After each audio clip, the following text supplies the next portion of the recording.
Feng Shui Engine is my favorite aspect to Juri. I spend a lot of time using this super and trying to get better control. I'm told I have great control, but it's not really about control. That's important. It's about understanding how Feng Shui Engine works and why it works and what your options are using it. So let's talk about it. I have a few videos about Feng Shui Engine, and if you want to learn more about Feng Shui Engine, check the description to this video for the links, especially the Ultimate Feng Shui Engine Guide. Up until that point, it is the most comprehensive video about Feng Shui Engine. It's a banger. But this video won't be a tutorial on how to do the combos or what combos to use, rather why these combos work and how to use them in what situations. Basically, big brain stuff. Let's first talk about how Feng Shui Engine should be approached. It's my belief to use Feng Shui Engine as an extension of our usual gameplay. If we use medium punch with Juri to set up pressure while we're outside of Feng Shui Engine, then we should use the same idea while in Feng Shui Engine. The difference is how we go into medium punch and what our payoff is after we hit the medium punch.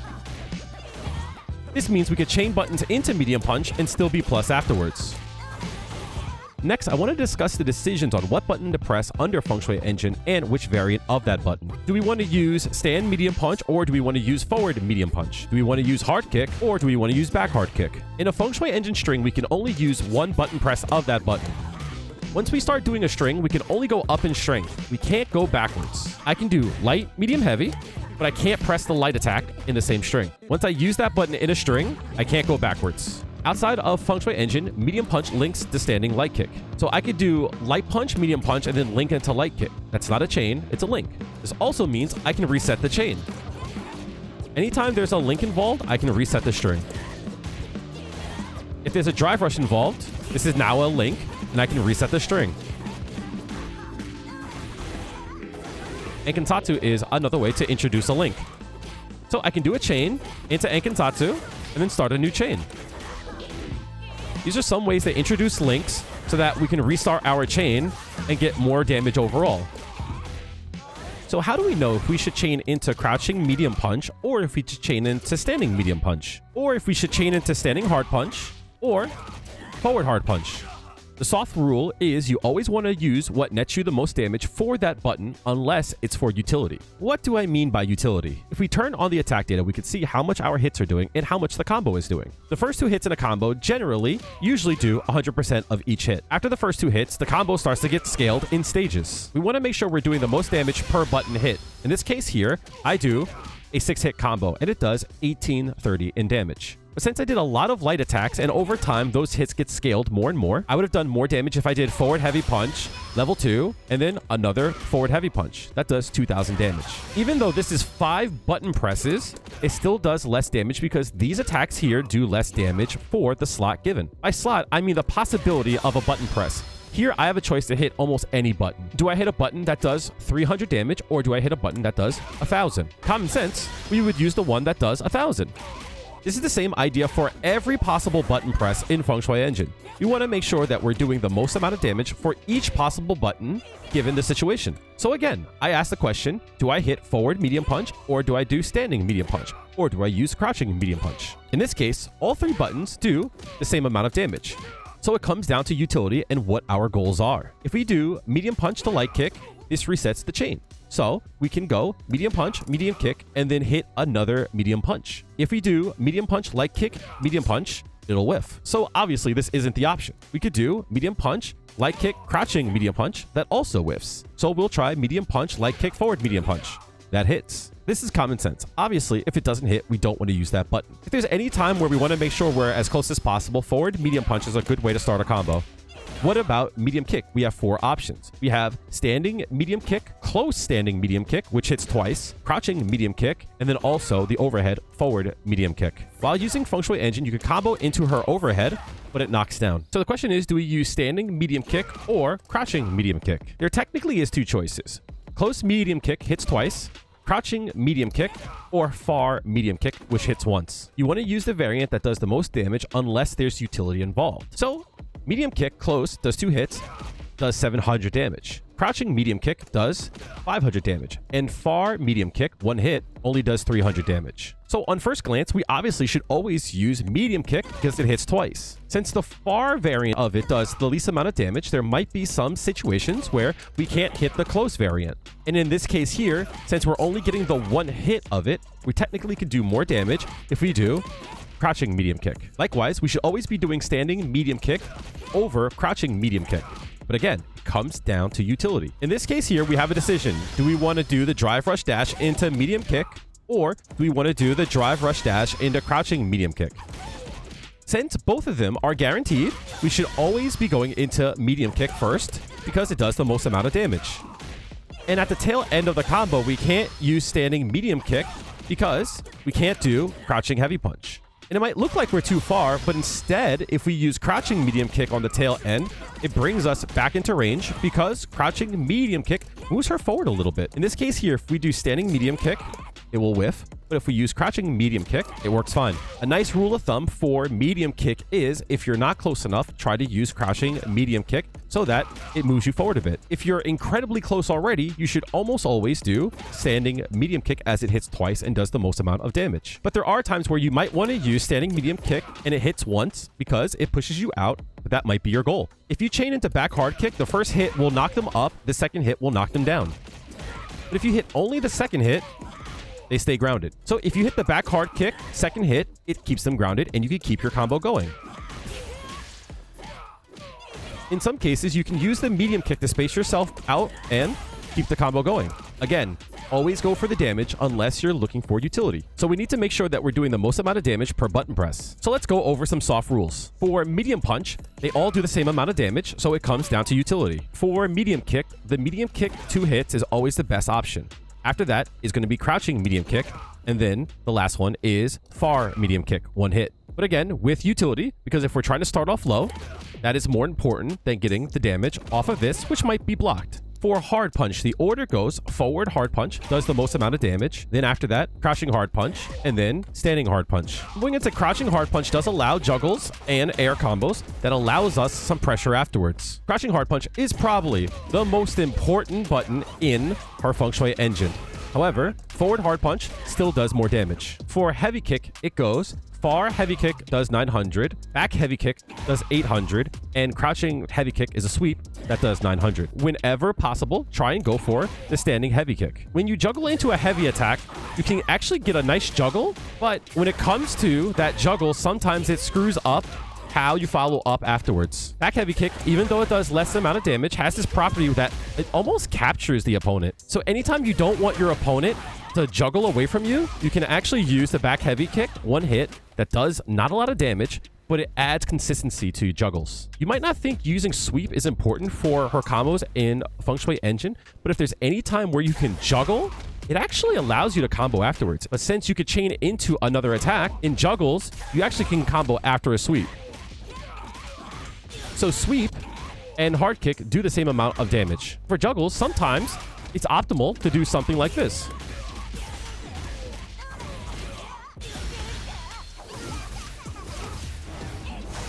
Whereas if you use hard kick, the juggles start getting a little bit too high and you start to lose control over your opponent. So the order of importance is hard kick is most important. After that is going to be sweep for the damage only on juggles. But for utility, this is very important.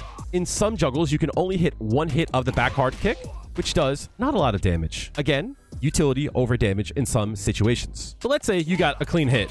What do you do in this situation? In almost every situation that you cancel into Feng Shui Engine, forward heavy punch is the better choice. This does the most amount of damage that you can do after you activate Feng Shui Engine. From here, your decision is whether or not you want to use a stock of Fuha to go into Enkensatsu, or if you want to save your Fuha stock to use OD Enkensatsu, which will not use a Fuha stock. After you do this, your goal is to get the knockdown and then secure some kind of knockdown that puts you in an advantageous situation. After you activate, if you hold down a punch button, Juri will do a dash forward. This dash forward can be canceled into other buttons. This Feng Shui Engine dash also counts as a super, so it takes drive gauge away from him. The initial dash doesn't do that much damage. Remember, we want to do the most amount of damage given the situation. After we activate, if we were to do another forward hard punch, we would get 2,000 damage. But if we were to do the Feng Shui Engine dash, that damage would only be 1,300. So whenever we activate, we must ask ourselves a few questions. Do we want to use any of our Fuha stocks or our drive gauge for extra damage and combo extensions? Using some of these resources will allow us to slowly move toward the corner and put us in a better situation, allowing for us to pressure even better after we knock them down. Let's say we don't have those resources or we don't want to invest in them. We can use the dash to move forward just a bit and push closer toward the corner, giving us, again, a better situation. Your opponent's drive gauge should also be a factor because, again, once we use the dash, it takes away a full bar on hit. We can combo into drive impact using crouching hard punch, drive impact, to take away even more gauge. So this one activation can take away 2 bars with this simple combo. If your opponent is close to burnout and you prioritize that more than the damage, you can always force a burnout. If your opponent ever wakes up with DI and you have Feng Shui Engine available, you should take stock and see what the meter looks like. If you activate Feng Shui Engine, do the dash, and combo into drive impact, you can force a burnout very easily. The same thing goes for if they wake up with a reversal. If you punish it with DI, you take away a lot of gauge. And going into Feng Shui Engine dash, you can also force burnout there. If your opponent has close to 5 bars, you can burn them out. So anytime that they wake up with a reversal, they're in danger of possibly going burnout. I know I can get more damage in the same situation, but I value having the resource advantage in this situation than having more damage on the table. Let's look at some Feng Shui Engine combo extensions. After the activation, we can use Enkensatsu to go into a new string. But what if I wanted to extend the combo even further?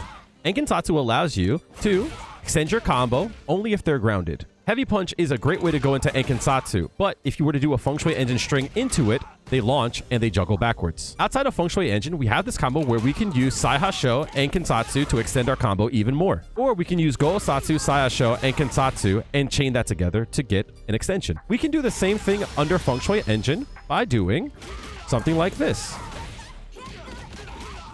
Since we can't do heavy attacks to keep them grounded, I suggest using a string like forward medium punch, medium kick, and then canceling into that. So we can activate and then extend our combo like such. Forward heavy punch, Enkensatsu, forward medium punch, medium kick, Sai Hasho, Enkensatsu, and then end our combo like that. This takes all of our stocks away, but it preserves our drive gauge and allows us to push toward the corner.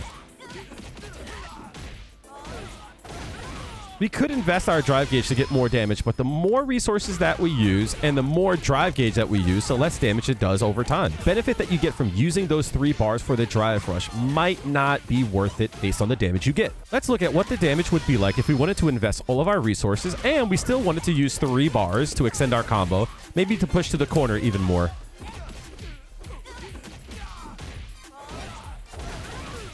$4,048. Remember what I talked about with damage scaling?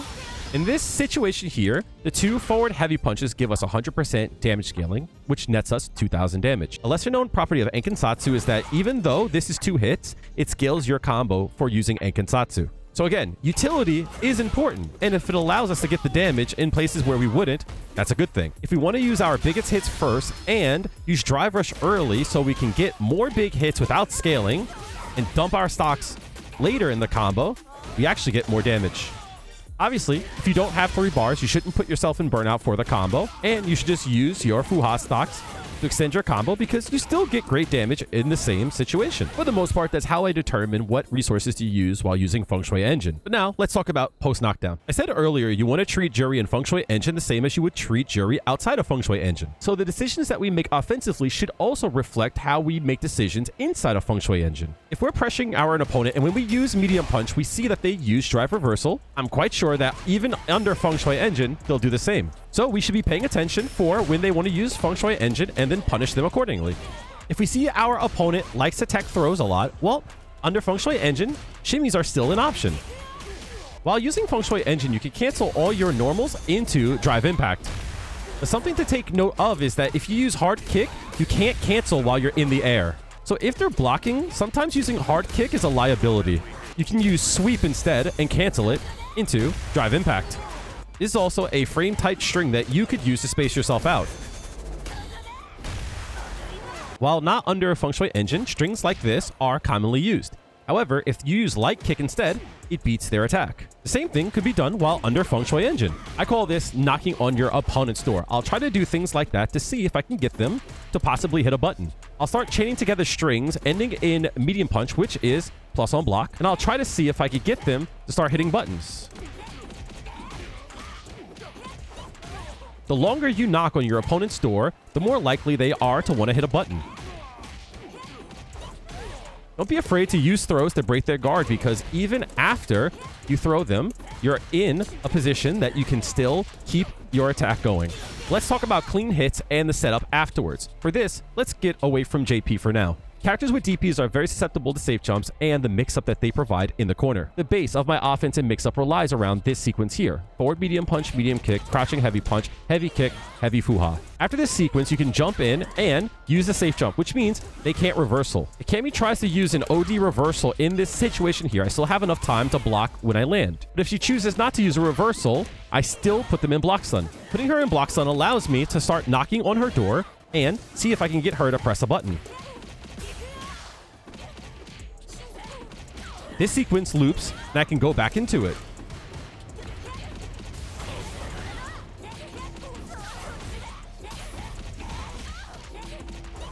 So just like I can string together my moves on the ground, I can also string together my moves in the air and can do stuff like this. Double overheads while in the air. The opponent has to block high twice or else they'll get hit by this. A way that I'll branch off of this combo is I'll end the combo with a heavy Tensenrin. This allows me to set up a double overhead by doing jumping heavy punch, jumping heavy kick. The defender must block high twice when blocking this double overhead. If they block low, they'll get hit by the second hit. So let's just say you do hit the double overhead in this case here. Since it's a clean hit for a hard kick, you can set up even more damage and it continues to loop into itself. This is huge because if we use the safe jump setup and not the double overhead, they can't reversal. Once I'm sure that they don't want to wake up with something because I just showed them that it's not going to work, that's when I start to go for the double overhead. Let's just say we do the safe jump setup and they reversal. I'm going to go into the double overhead setup. Now, if they try to do a reversal here, it still avoids. So let's say they're stubborn and they want a reversal for a safe jump. They can't, and we could punish them big time while putting them back in the same situation with the double overhead. It still avoids the reversal. And then they die for it. Now, there are some ways out. Parries and armored moves will give you a hard time, which brings us to JP. If we try to safe jump JP, it can activate his amnesia. Same thing goes for the double overhead.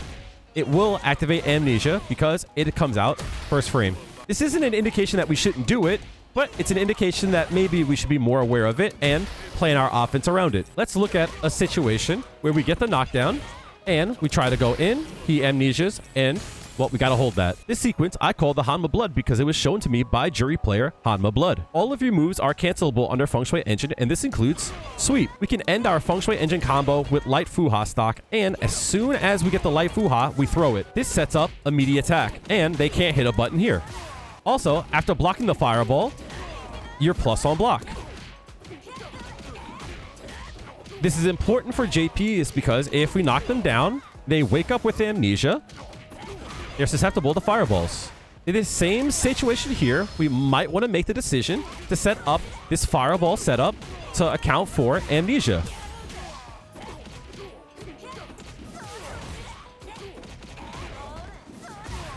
This is also great because it covers Wake Up Super.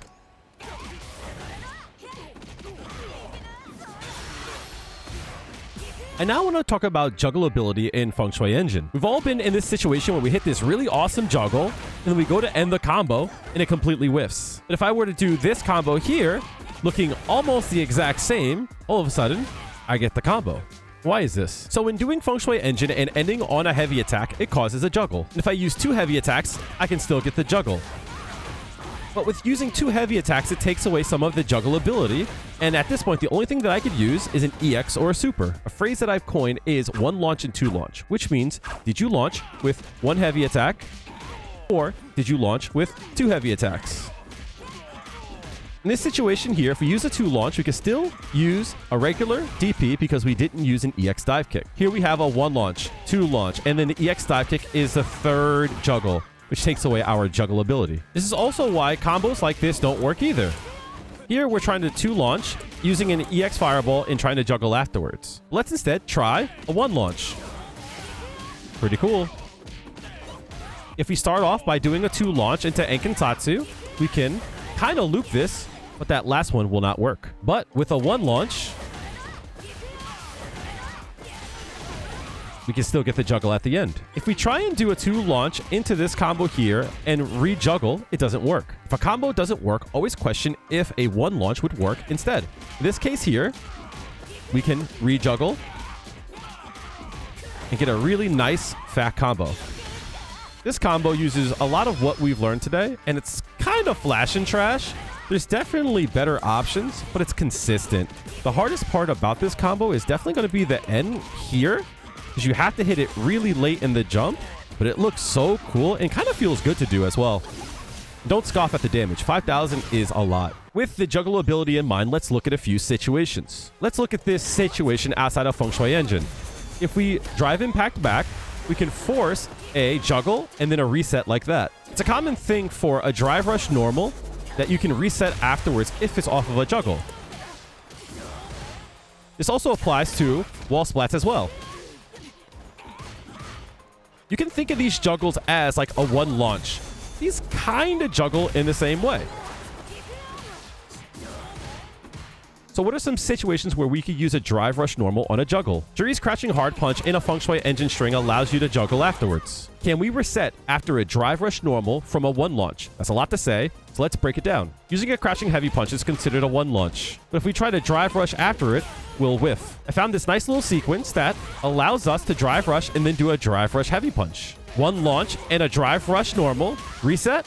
Yes. I'm not saying this is a good idea. However, I'm just showing how the tech works. If you have a read on your opponent and you think that they might mash after their reset, you can always throw the fireball to catch them off guard.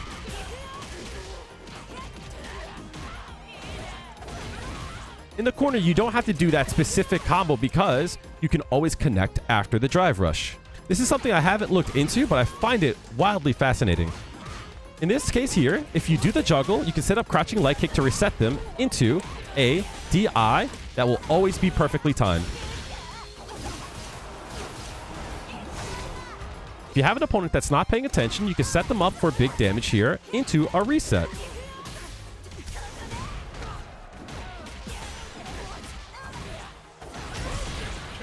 I'm just testing things out, and that wasn't optimized damage. I just wanted to show off the tech involving this and showing you the value of the reset. But if we use super instead, we can get even more damage.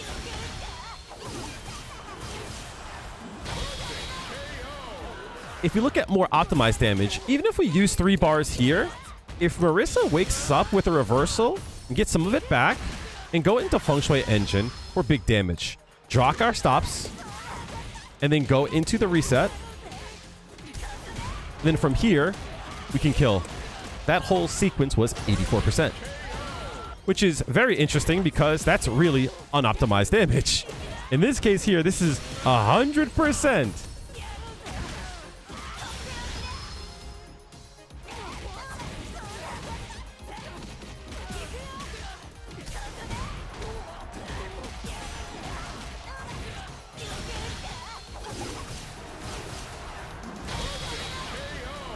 Is that going to happen? Probably not, but it's possible. In the corner, there's an even more sneaky reset off of a 1 launch. That's when you do the 1 launch and you chain into lights. So we can do crouching light punch, crouching light kick, and it will always set us up for that DI. And there's one last thing I want to talk about is Fuzzy Guard. If you're interested in knowing about Fuzzy Guard, I have a video on it, which I'll have a link in the description as well as on the top right of the screen right now. Fuzzy Guard looks something like this here. The first hit that you block forces you to stand, and you're unable to transition to low block. I'm blocking low, but my character remains standing. To block this, I have to block high twice. If my opponent is burnt out, I can force them to guess between high or low after this safe jump, and if they guess wrong, they eat a lot of damage.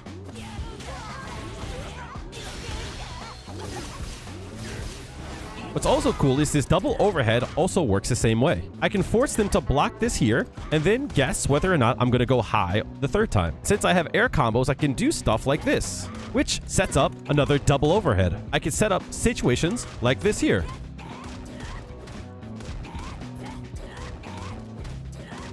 So I can set up situations where my opponent has to block high or low and is just unsure which direction I'm going to go in. This is scary for the defender because if they catch on that they have to block high, I can always go low and get a full combo afterwards.